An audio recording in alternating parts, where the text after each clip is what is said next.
Bonjour. Mais celui qui persévérera jusqu'à la fin sera sauvé. Matthieu 24, verset 13.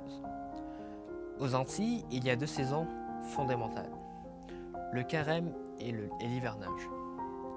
Durant le carême, des arbres changent leur feuillage et se revêtent de leur nouvelle parure.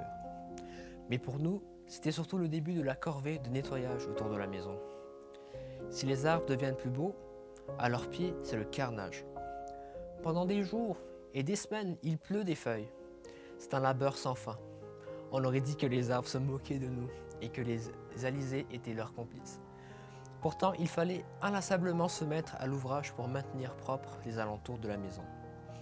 Au début, nous jouions avec les feuilles tout en travaillant. Mais cette tâche devenait bien vite harassante, surtout à l'heure des jeux avec les copains. Le nettoyage était bâclé, fait vite, mal fait. Persévérer, c'est persister. Demeurer ferme et constant dans sa manière d'être ou d'agir dans ses résolutions.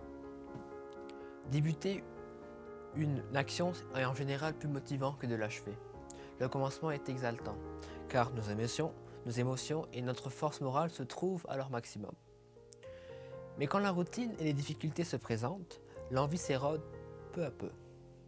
Nous prenons bien des résolutions, mais qui s'estompent trop vite face aux difficultés et aux sacrifices nécessaires. Lorsque nos résolutions sont menacées, c'est bien le moment de hisser les voiles de la persévérance. Mon jeune ami, chaque année, il pleut des feuilles et encore des feuilles. Mais la victoire ne s'obtient qu'au prix d'un labeur persévérant. Jésus t'invite alors à persister dans tes objectifs.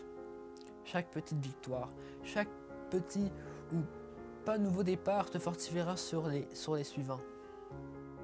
Alors décide aujourd'hui, par la grâce de Dieu, à être persévérant dans toutes tes œuvres. La récompense sera au-delà de tes efforts. Oui, sois fidèle jusqu'à la mort et Jésus te donnera la couronne de vie. Apocalypse 2 au verset 10. Extrait de Daniel Caruge. Bonne journée.